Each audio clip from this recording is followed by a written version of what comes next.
Okay, hello there. Good to see you again. Hope you've had a good day. I feel like I'm repeating myself all the time saying, haven't we had a glorious day? But we have. It's been marvellous. So excuse the hair that's definitely getting a little bit wild now. Just on a push bike ride, but I haven't even worn a helmet, so I can't even say it's helmet hair. It's just the way that it is now. With some people's hair goes well with being just left naturally without any products, etc. Mine just doesn't. But I got to a stage where even when I'm trying to straighten it, it's curling the wrong way. So do forgive me. So I have a few comments, feedback. Thank you for that, saying that I found the short sessions really helpful. So I thought I'd add a few more in the next few days. So they're all standalone, and maybe about 10 minutes that you could just do by yourself, just do them by themselves, or you could build them one onto the other. So you could, build 2 or 3 and have a 20 or 30 minute practice. And some of you have said that, you're really putting things together, which is absolutely brilliant, really, really good. And the meditation that I've thought about with this, yesterday we did Soham meditation. I don't know if anybody had a go with that, but Soham meditation, so bringing us into our mind, hum, sending us out there into the universe. And that translates as I am that. So I'm sharing along with this the I am meditation, which I really like, just to sit and chant it, or sometimes I stand and chant it with my hands to my heart. It feels natural to me. So when things are maybe feeling like you're not making progress, or if somebody's upset you for whatever reason, personally I found stating I am very, very helpful.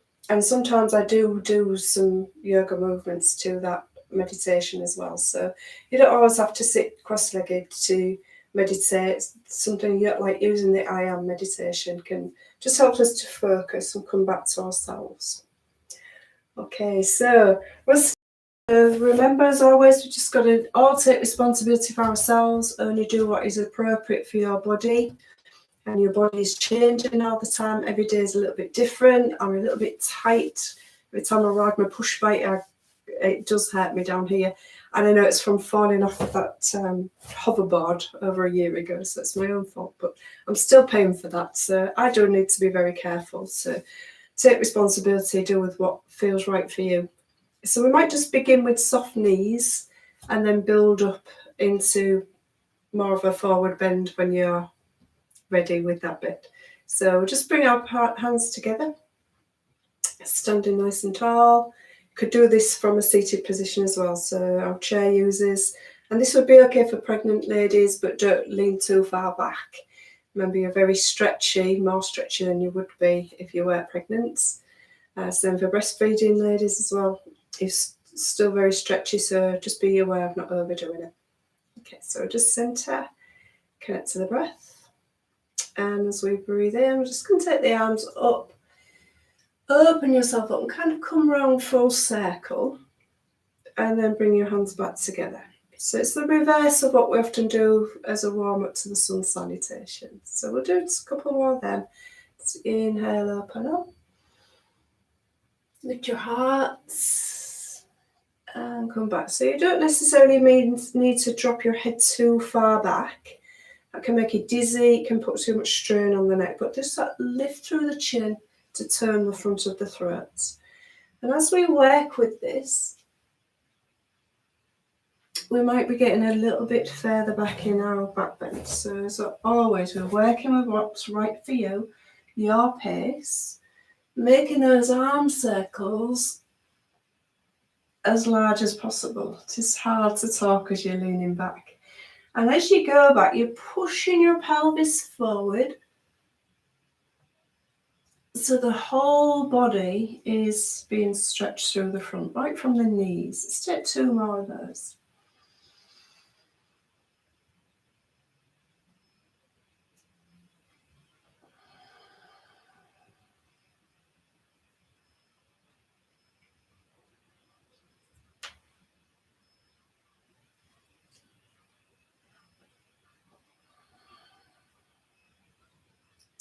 You can rest. And I would suggest just tucking the chin to the chest as a counter movement, just to balance out the work that we've done there on the neck. You could use that as a moment just to recognize, maybe state to yourself, I am. Just I am is enough, or I am good enough, or something that feels right for you. I am progressing, or I'm feeling fabulous. Whatever feels right for you. Maybe just have that little moment just to connect to yourself. So we'll bring the hands to our hips for this one. Take the feet a little bit wider. So the feet are pointing forward, they're not turned out. And this is really basic. Everybody can do this one. And we just start with some gentle hip rolls. So lovely for your lower back. It's also working internally in the inner organs, the digestive system. And we can make that grow. So you'll just warm up at your pace. Do as many of these as you need. And you just grow those movements. So then you can really exaggerate. So you get a deep forward bend, side stretch, back bend, side stretch, forward bend. So you don't have to exaggerate the movements if it doesn't suit your body. Really feel that you're getting all the movement through every direction for your spine. And we'll ease up and we'll go the other way. Just starting slowly, small circles. Just growing them as is suitable for you.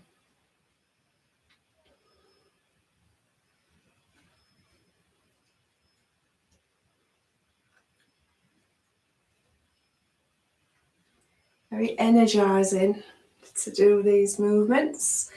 If you've heard of the Kundalini style of yoga, they kind of really swish around. So if you felt like that, you could do that, but I wouldn't do too big a movement. Or we can stay fairly slow and take those into longer movements. Either way, you're stirring your energy up.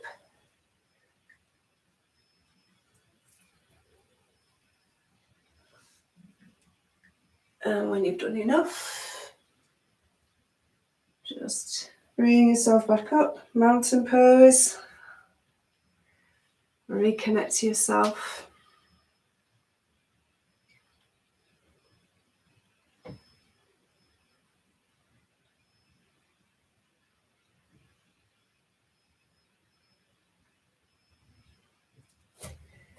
Okay, so I'm going to think about working from our roots then, just working the feet.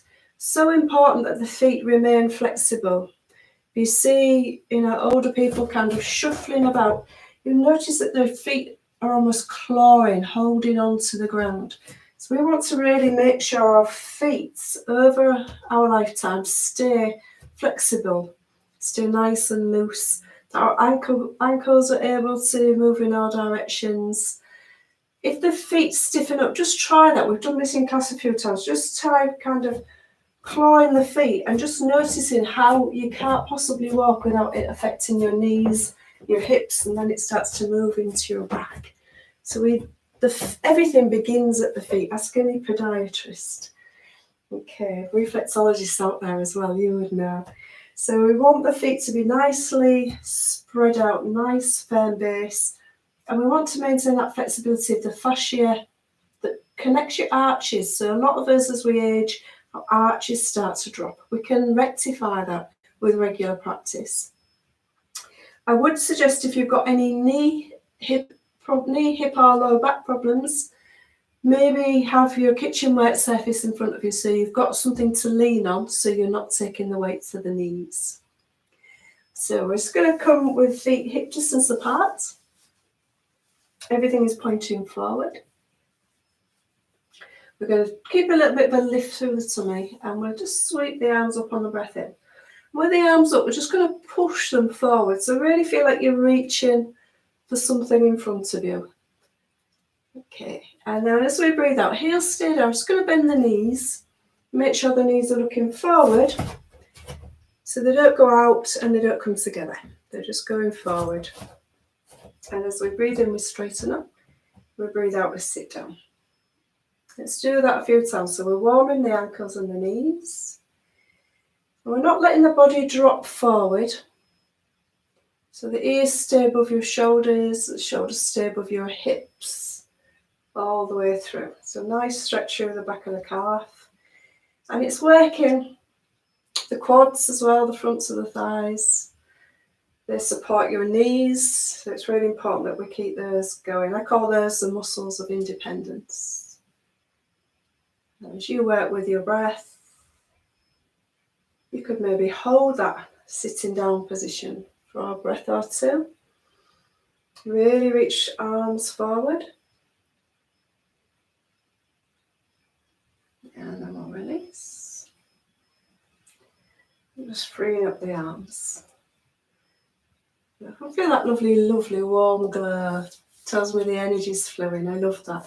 So if that feels enough, if you find that your knees knock in, I would stay with that. And what you could do is maybe get your block or your book and place it between your thighs. So not between the knees, because that's going to make us go knock-kneed. But something that's about right, just to keep the thighs apart. So when we sit down, the knees don't knock together.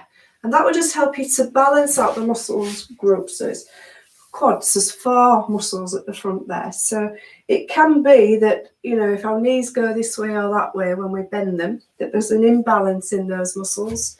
So using that for support will strengthen and bring them back into balance over, you know, regular practice.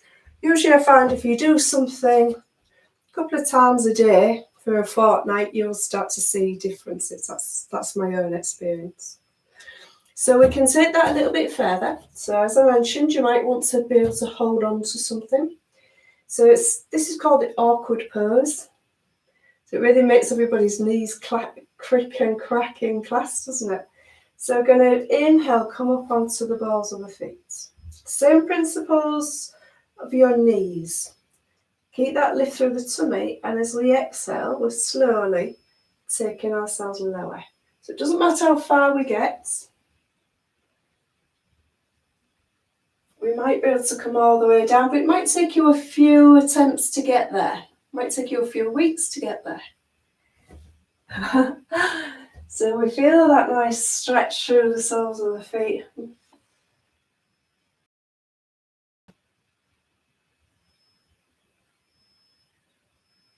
And when it feels like it's time to come up, try not just to bob up really quickly, but keep control through the tummy. And take our time slowly coming up. Heels stay lifted. And then slowly we exhale. Lovely, lovely warm glow in the calves. So repeat it maybe twice more. Flowing up on the breath in. Coming down just to your level on the breath out. Trying again not to let your body come forward. Count the breaths, help you focus. You're almost leaning your upper body back. Shoulders relaxed. And using the breath in, flowing up. And the breath out. Release. I just need to give everything just a little bit of a shake out. Shall we go for one more? You don't have to, but do what feels good.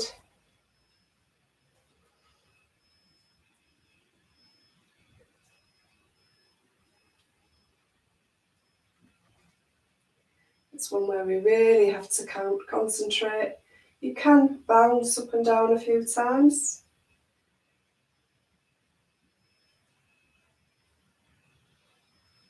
If you needed to, you could have your fingers on the floor so you can get the stretch through the soles without having to worry too much about your balance. And then just maybe take your hand away a few times just to get that balance.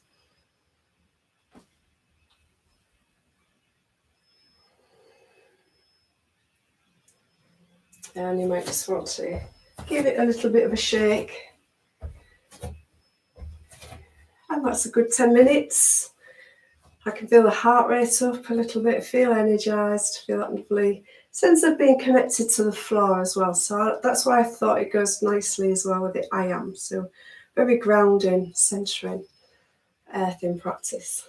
So let me know if that hits the spot for you. Thank you. And I'll see you again later. Bye for now.